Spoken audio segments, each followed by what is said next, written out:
राम राम प्यारे विद्यार्थियों, स्वागत है आपका आज की क्लास में। दोस्तों, हम ग्रुप डी और जीडी तैयार करने वाले विद्यार्थियों के लिए बहुत ही महत्वपूर्ण क्लास लेकर आए हैं। अगर दोस्तों आप एसएससी जीडी और ग्रुप डी तैयार कर रहे हैं तो ये वीडियो आपके लिए काफ़ी यूजफुल होगी। इसमें हम आपको पॉलिटिकल के बहुत ही महत्वपूर्ण प्रश्न हल कराएंगे। ये रहा दोस्तों पहला प्रश्न आपके सामने। संविधान की द्वितीय अनुसूची का संबंध किससे? बताएं दोस्तों, संविधान की जो द्वितीय सूची है उसका संबंध किससे?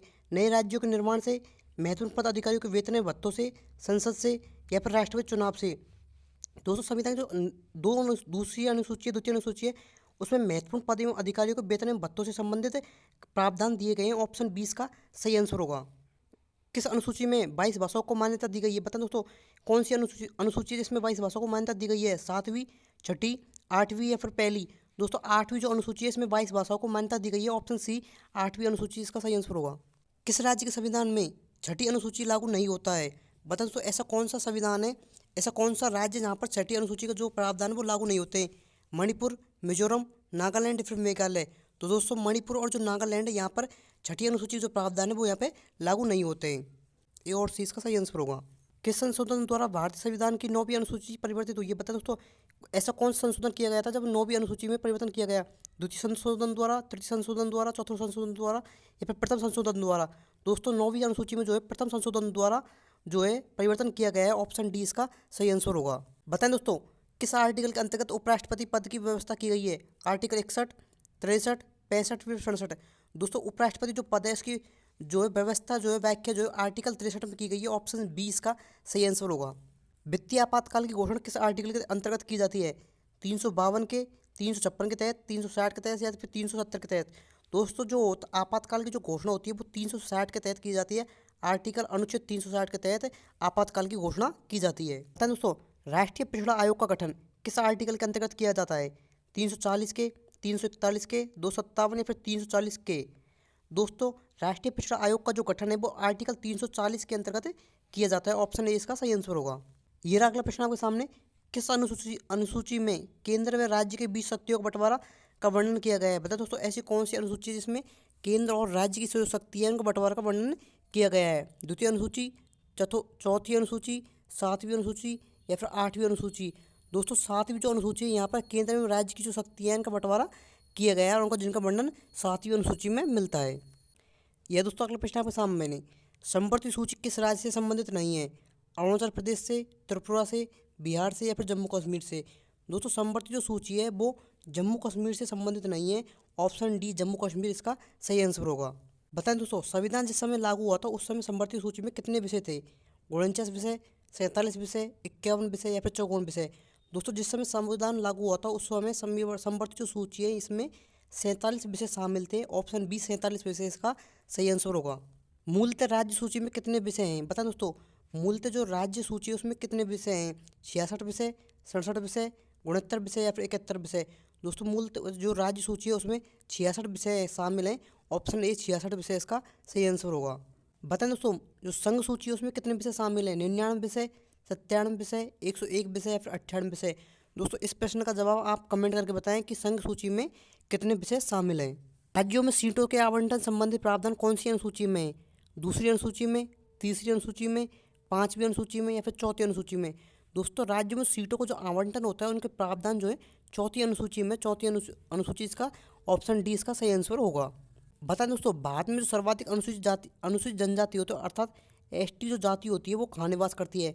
राजस्थान में, उत्तर प्रदेश में, मध्य प्रदेश में, या फिर गुजरात में? दोस्तों, भारत में जो सर्वाधिक अनुसूचित जनजाति होती है वो मध्य प्रदेश में निवास करती है। ऑप्शन सी मध्य प्रदेश का सही आंसर होगा। 7वीं अनुसूची किससे संबंधित है? केंद्र व राज्य की शक्ति के मध्य शक्तियों के विभाजन से, केंद्र की शक्तियों के वर्णन से, राज्य सरकार की शक्तियों का वर्णन, या फिर इनमें से कोई नहीं? दोस्तों, 7वीं जो अनुसूची है इसमें केंद्र एवं राज्य के मध्य जो शक्तियों का विभाजन होता है उसका वर्णन जो है 7वीं अनुसूची में मिलता है। ऑप्शन ए इसका सही आंसर होगा।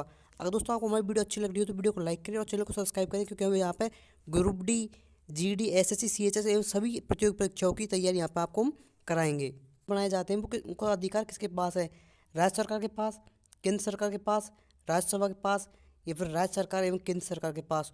दोस्तों, संघ सूची जो होती है उसमें कानून बनाने का अधिकार केंद्र सरकार के पास है। ऑप्शन बी केंद्र सरकार इसका सही आंसर होगा। मूल संविधान में कितनी भाषाओं को मान्यता प्रदान थी? बताएं दोस्तों, जो मूल संविधान था हमारा उसमें कितनी भाषाओं को मान्यता प्रदान थी?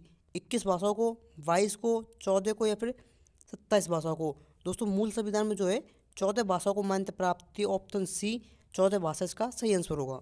वर्तमान संविधान में कितनी भाषाओं को मान्यता प्राप्त है? बताएं दोस्तों, जो हमारा संविधान है इस समय कितनी भाषाओं को मान्यता प्राप्त है? 14 भाषाओं को, 22 भाषाओं को, 27 भाषाओं को या फिर 21 भाषाओं को? दोस्तों वर्तमान जो संविधान है यहाँ पे 22 भाषाओं को मान्यता प्राप्त है। ऑप्शन बी 22 भाषा इसका सही आंसर होगा। 52वां संविधान संशोधन 1985 का संबंध किससे है? दोस्तों जो 52वां संविधान संशोधन 1985 में हुआ था उसका संबंध किससे है? दल बदल विरोधी कानून से, पंचायती राज व्यवस्था से, नगर निगम कानून से या फिर उपरोक्त सभी से? दोस्तों 52वां संविधान 1985 में जो संबंध है वो दल बदल विरोधी कानून से। इसके अनुसार कोई भी दल एक दूसरे के पार्टी के जो सदस्य होते हैं वो अपना दल परिवर्तित नहीं कर सकते, लेकिन वर्तमान में ऐसा करते हैं, लेकिन ये गैर कानूनी है।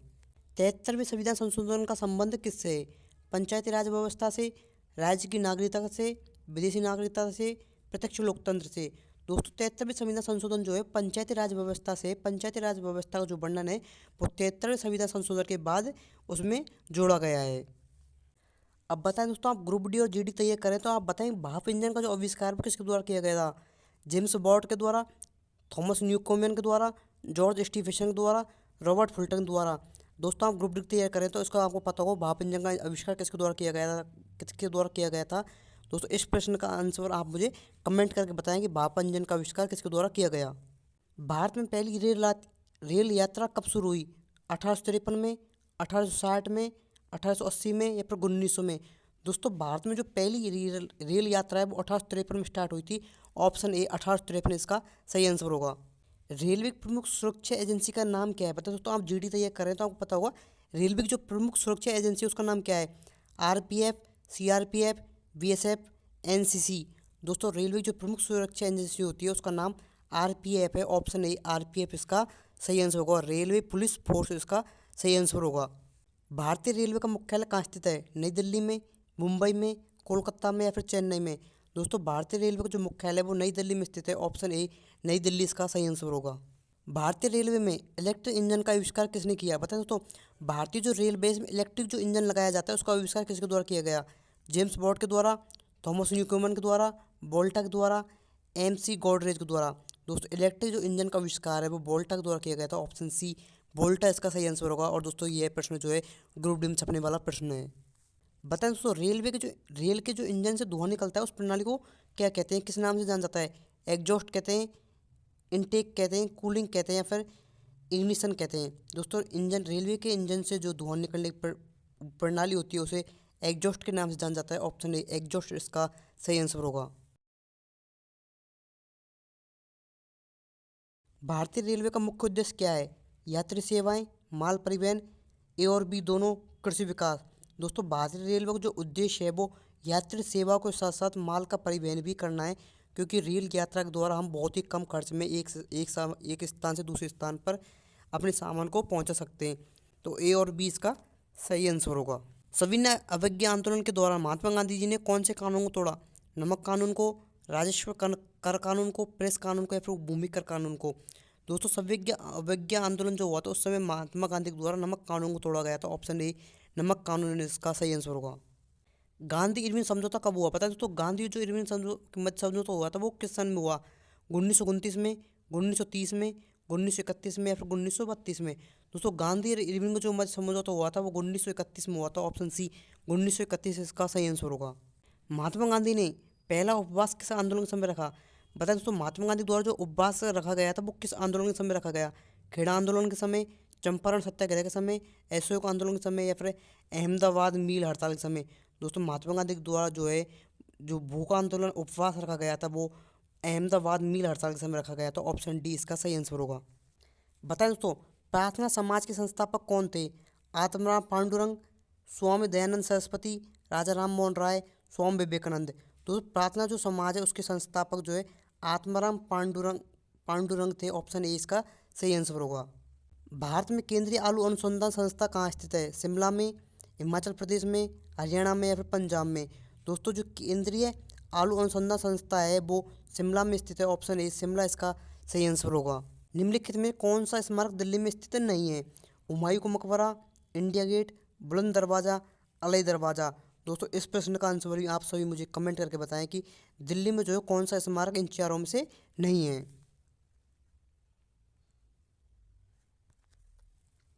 कंप्यूटर का कौन सा भाग उसका मस्तिष्क कहलाता है?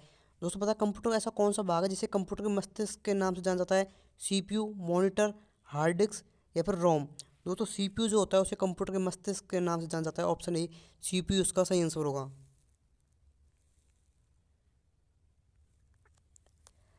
राजतरंगी के लेखक कौन है? बता दो राजतरंगी जो पुस्तक है उसके लेखक कौन है? सूरदास, शुद्रक, कल्हण, कल्पक। दोस्तों राजतरंगी जो लेखक है वो कल्हण है। ऑप्शन सी कल्हण इसका सही आंसर होगा। यह दोस्तों आज की क्लास का अंतिम प्रश्न आपके सामने। अकबर और हेमू के बीच पानीपत की द्वितीय लड़ाई किस वर्ष लड़ी गई? दोस्तों अकबर और हेमू के मध्य जो पानीपत का द्वितीय युद्ध हुआ था वो किस वर्ष हुआ था? 1556 में, 1557 में, 1977 में, 1956 में। दोस्तों अकबर और हेमू के मध्य जो पानीपत का द्वितीय युद्ध लड़ा गया था वो 1556 में लड़ा गया था। ऑप्शन ए 1556 इसका सही आंसर होगा। दोस्तों आज की क्लास को हम यहीं पर समाप्त करते हैं। अगर आपको हमारी वीडियो अच्छी लगी हो तो वीडियो को लाइक करें, चैनल को सब्सक्राइब करें, क्योंकि दोस्तों हम आने वाली सभी प्रतियोगी परीक्षा के लिए एसएससी, सीजीएल, सीएचएसएल, एमटीएस एवं ग्रुप डी, एनटीपीसी सभी प्रतियोगी परीक्षाओं की तैयारी हम हमारे चैनल पर आपको निःशुल्क कराएंगे। तो इसलिए आप हमारे चैनल को सब्सक्राइब करें। धन्यवाद। राम राम।